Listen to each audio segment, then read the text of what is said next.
Part 1 looked at Europe from the modern age to the Second World War. We will now look at the period of the downfall of European empires. Before the Second World War, Europe just recovered from the First World War, and one can state with certainty that the Second World War was to a large extent unfinished business from the first one. However, the horrors of the battlefields of the First World War hardened European politics and ideology, causing extreme forms of linking national identity with ethnicity as a reaction to international communism coming up in the Soviet Union. The use of modern artillery caused casualty numbers not previously seen in war, and as such the people of Europe were looking for scapegoats to blame with a sense of revenge among all nations, which was played out in the Second World War to the maximum extent. Going back before the Second World War, we start our map that shows some stability and peace in 1933, the year Hitler came to power and had not yet acted on the European stage.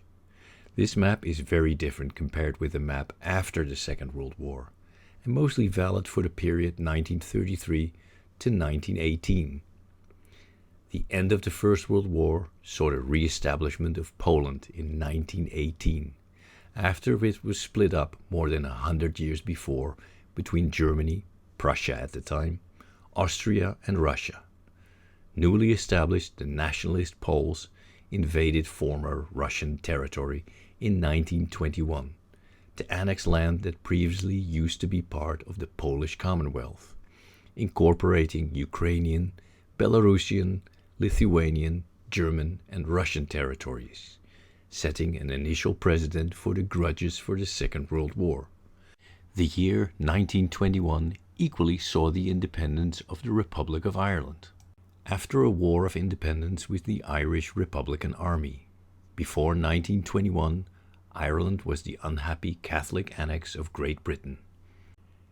The Irish used the opportunity of the First World War with the British Army tied up on the continent as a distraction to launch a war of independence. They succeeded in convincing the British to grant independence in 1921, with the British public tired of any further fighting. After the Treaty of Versailles in 1918, establishing the conditions of the peace, Germany had to pay considerable amounts of war reparation and admit fault to causing the war. Two of the grudges for the Second World War.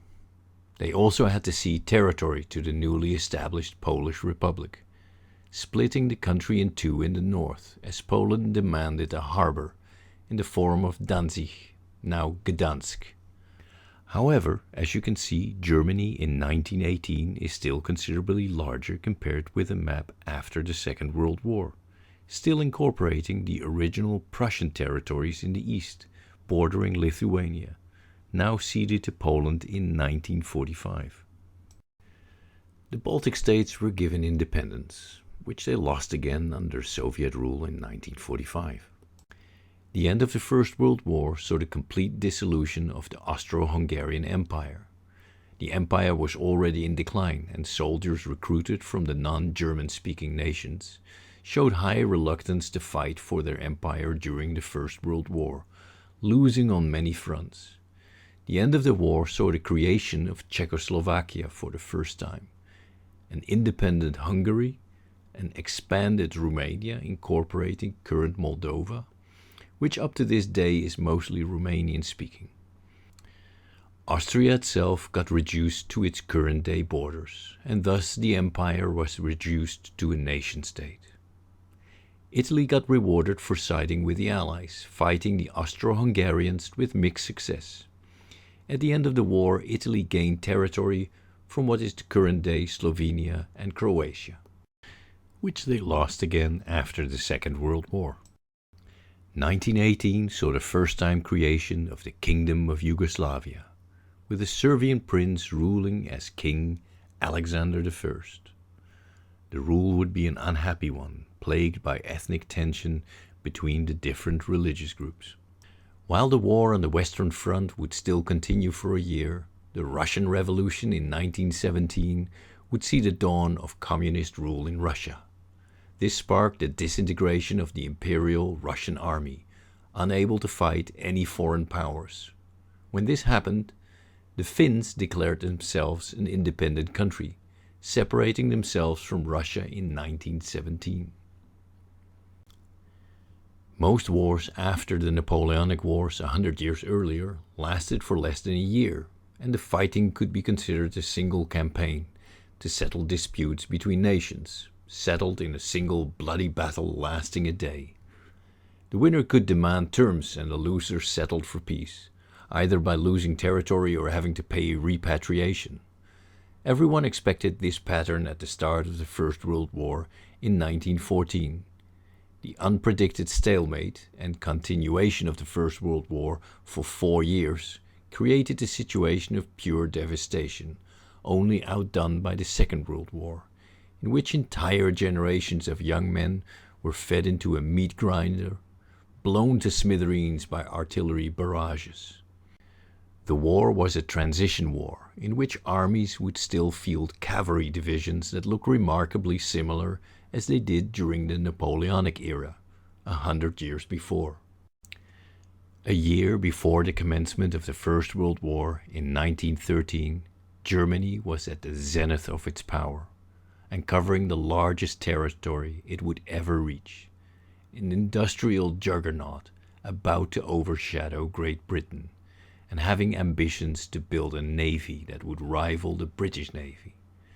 This was one of the aspects that made Britain side with France, as this would threaten the hegemony of British sea power, the main pillar of its empire. Britain naturally had some affinity with Germany, as the King of Britain, George V, and the Kaiser of Germany, Wilhelm II, they were cousins. France, however, was desperate for a fight with Germany, looking for revenge for the humiliating defeat against Germany in 1870. We will get back to this, and gain back the lost territory of Alsace-Lorraine, which they did after the First World War and is part of modern France.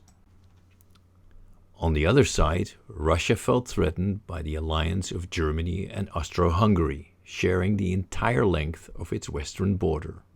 Here, however, we expected equally that diplomacy would win, as Tsar Nicholas II was equally a cousin of Wilhelm and George. The family resemblance is clear. As you can see, the world before the First World War was one of empires, with the Germanic empires of Germany and Austro-Hungary against France, Britain, Russia, and Italy. Although in decline and weak, the Austro-Hungarian Empire, led by the last Habsburg Emperor, Franz Joseph I, was still almost at its maximum size, and had considerable resources at its disposal. The only empire truly about to disappear was the Ottoman Empire. In 1912 it had lost almost all its territory on the European continent in what was known as the Balkan Wars.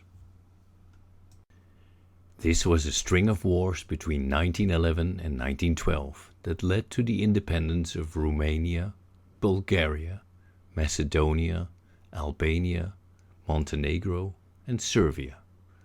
Serbia was now a new country with ambition, threatening Austro-Hungary as the natural leader alternative for its Balkan language cousins in Bosnia and Croatia. We have seen how this all played out into the history of Yugoslavia. However, Austria wanted to assure the small upstart next-door nation would understand that empires trump nation-states, leading to several threats and overtures of power play with Austria.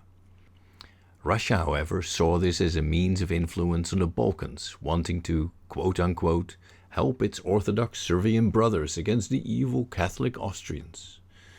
This power play eventually led to the assassination of the Crown Prince of the Austro-Hungarian Empire, visiting the Bosnian capital of Sarajevo, by Serbian nationalists. Well, and the rest is history. This event was just a catalyst, unraveling the existing tension between the empires. Another important aspect that will become apparent is the exponential fast rise of the power of Germany, from an initially minor power to the juggernaut it was at the start of the First World War. Austria, Russia, France, and the naval power of Britain were the traditional Christian powerhouses in Europe for the previous 100 years, with the Ottoman Empire always threatening in the southeast. Before the Balkan Wars between 1911 and 12, the Austro-Hungarian Empire was the first to chip at the Balkan regions of the Ottoman Empire.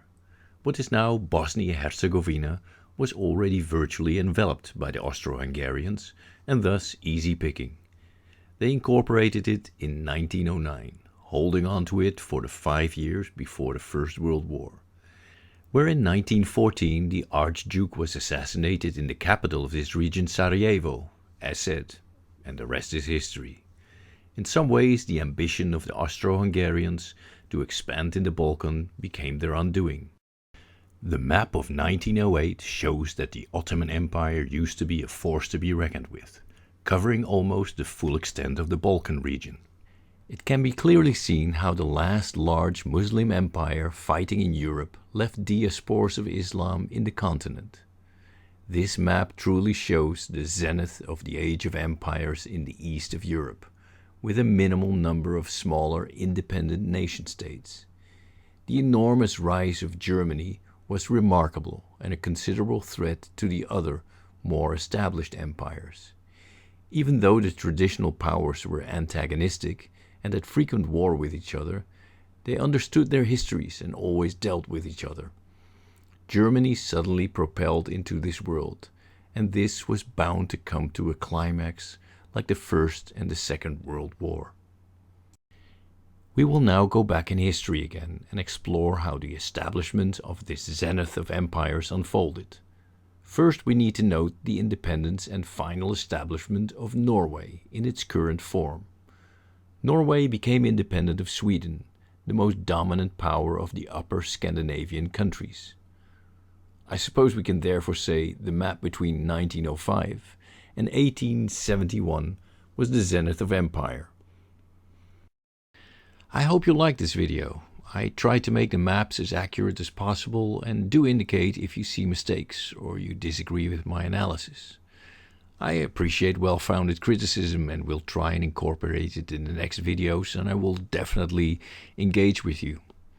Many thanks for watching and making it this far, as I truly appreciate your attention. Thank you very much.